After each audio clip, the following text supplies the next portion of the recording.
Bloop. Alright, and this is a TVT. It looks like I saw Reaper in the title, although I didn't read the entire title. In the previous TVT game I watched, it was all over the place. It was gross. It was terrible. You fast expanded, and then that got you to a point where you weren't capable of spending your income so much faster, right? Because you're really good in the very, very early game, and then as the game goes later and your income gets higher, you become worse and worse at spending that income.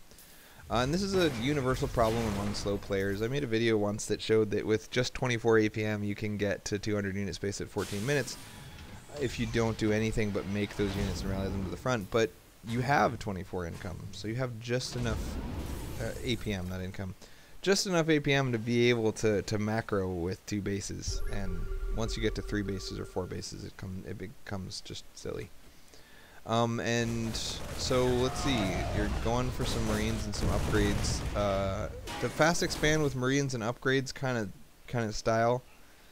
It's a style that's great for giving you an early lead. You can see he made some sort of nonsense attack, did a little bit of damage, killed 8 workers, and you're still ahead. You're still way ahead at this point. And so that's why I and so many other people like the fast expand behind Marines with emphasis on Medivacs Marines and Marine upgrades kind of style. But I don't think this style is going to work for you. Just because giving yourself an advantage going into the late game means that you're going into the late game and you don't know how to play the late game. And yeah, so don't do this. But if you did want to pretend that we just want to improve what you're actually doing rather than replace it with something completely different, then we could say at 6 minutes you should have 24 workers. It looks like you cut workers in order to you cut at least 1 worker in order to, I don't know, probably get the bunker on time or something like that. And while cutting 1 worker isn't the end of the world, it's, you know, you don't want to be cutting workers. Because the whole point of a fast expand is to have so many more workers that when you trade and you lose some workers, you still end up being pretty far ahead. So making workers is pretty crucial to that. So we got both of our CCs being idle at this point. Got a bunker in the front, some Marines over on the side. Looks like our opponent is massing up for a Reaper into Cloak kind of game, a 1 base. So here he comes, killing 8 workers. You've got your bunker behind the minerals. That's really weird. I haven't seen that since Nyan when Nick did it last. Finally bring some Marines and mop that up. And that sucked. I mean, you got pretty caught off guard by that, and you're going to get even more caught off guard by this. Bad things, bad things. But even despite the suckiness of that, you still basically didn't lose anything except for a little bit of mining time. But the big problem not only is that your supply blocked, but also that you have basically 1.5 buildings at this point. There's nothing you can do with the infrastructure you have to make a reasonable army. So any follow-up he does that involves even a single siege tank is going to kill you.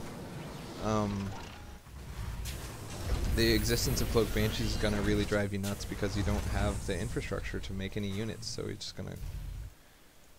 But he sucks too, so it's okay. I don't know, like, where the hell is the Cloak Banshee? It's just sitting here like, I made a Cloak Banshee, how's it going? Killing some more workers with those Reapers. Here comes our cute little Cloak Banshee, and it's gonna basically be wasted. Cloak Banshees are meant to kill Marines and SCVs, not nothing. That don't attack nothing.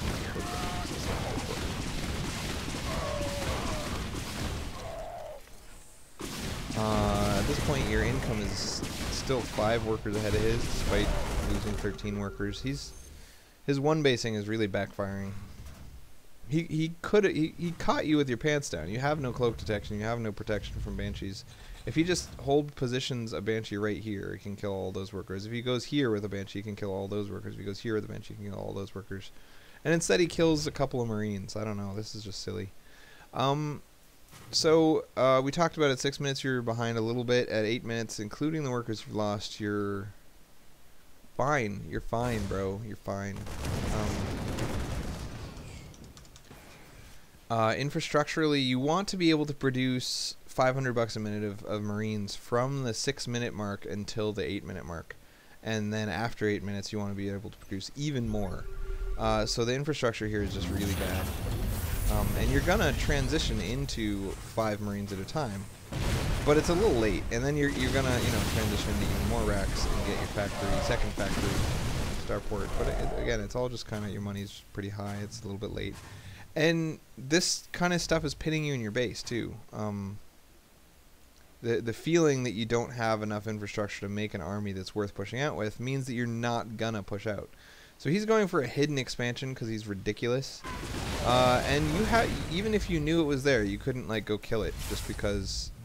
I mean, you could, but psychologically, not knowing, like not having full map vision, it feels from this perspective like, oh, I'm not really able to spend all my money. You know.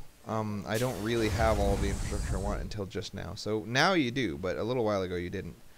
And your money was pretty high, and so it's hard to leave your base when your money is high, because it seems like a bad idea, and it is a bad idea to really leave your base with your money high. So until these reactor cores finally finish and you start using them, your money's going to stay high for a while. So now you've finally been able to spend your money, but you're supply blocked. So you spent the money, but it's not actually turning into troops still. So now you got to unsupply block yourself. And like, it's this one thing after another that's making you want to stay in your base and be passive. And Marine-based play, and especially primarily Marine-based play, like what you're doing, it's very focused on using your 12-minute advantage to go do some early damage. Because if you wait long enough, he's gonna have things that Marines aren't good at anymore. And in TVT, that really comes down to siege tanks. If he can get 5 or more siege tanks, then you're in some serious trouble if you're stuck on pure Marine. You've got siege mode and siege tanks coming. My big concern at this point is that we're already up to 17 minutes into the game, and you haven't made any attempt to do any damage to him. And while you're winning all these engagements, he keeps coming and attacking you, and you're doing fine. You're way ahead on income. You're way ahead on technology. You've been upgrading your craft. You've got a ton of Marines, which are like great units in TVT, whereas he's got a bunch of useless crap, like just a tiny smattering Marines, some siege tanks, some medevacs, and some reapers. You're in a better position than him right now, but you don't feel like it. You feel like you're doomed. You feel like he's keeping you in your base. You feel like you can't push out because you've got 1,600 minerals in the bank. You feel like you're going to run dry on your main any moment now. And this position, it's really hard to convince yourself psychologically that you're actually ahead. And you got to get used to that when you do a lot of fast expand builds. Watch the replays and just see how far ahead you were at various times, and really allow yourself to feel more powerful. Your siege tank count is 2, maybe 3 with one back here. Your Marines have 0-1 upgrades. This build at 19 minutes to have 0-1 upgrades, that's kind of sad. And with no medevacs, you can't really do anything, because he only has to defend his front if you don't have medevacs, and he can defend his front so easily with just 5 siege tanks and nothing else. He could hold off Infinity Marines. So it's hard for you to really be willing to move around. Here you go, knocking down those Reapers, but we're 20 minutes in the game and you still haven't made any attacks. We're going to be 21 minutes into the game with no attacks. He's going to do a big Doom drop. I don't know why he did that when he could have just walked across the field. That's completely silly. And now you've got the killing blow in TVT that we've said so many times is to have a bunch of guys at the bottom of your ramp, because now you can't go down the ramp to do anything. So you just base trade and killing blow in phase 2.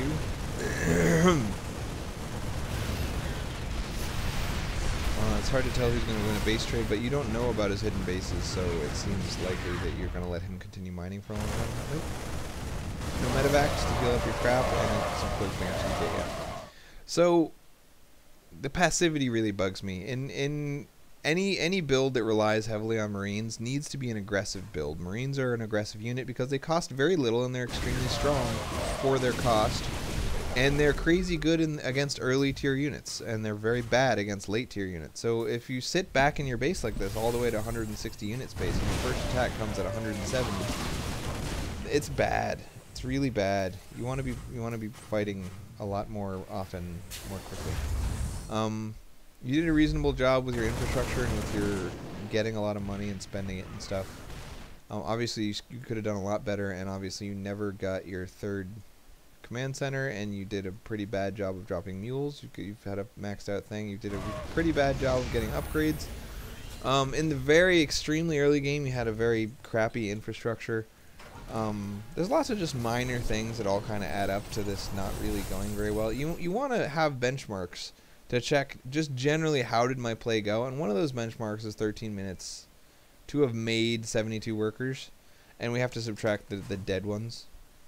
But with 13 dead workers and 41 living workers, that's 54 when you wanted to have 72. So that's a lot. That's like 20 fewer than you wanted.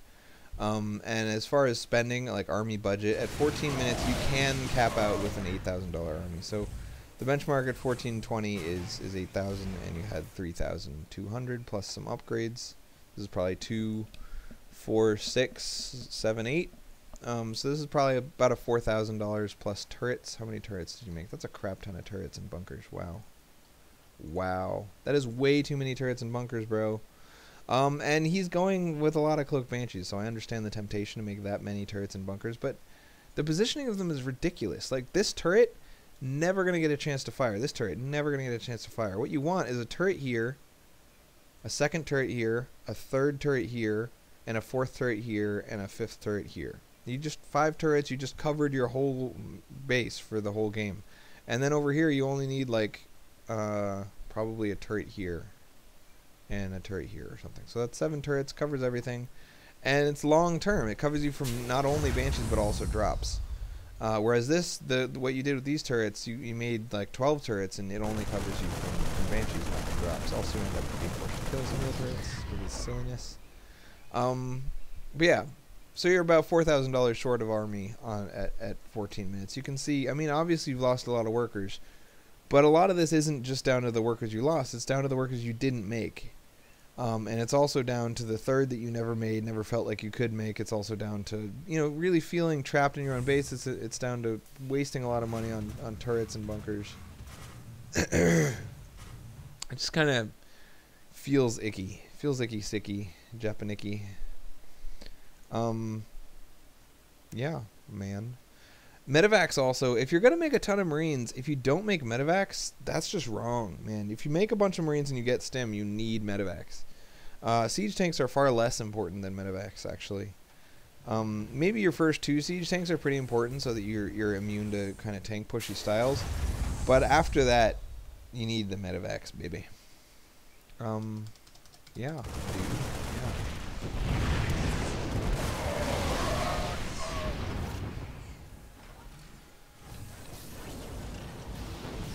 If we compare you to perfection, you were pretty far off, but if we compare you to your opponent, you actually kind of did better than me. The base trade just came down to dumb luck kind of thing.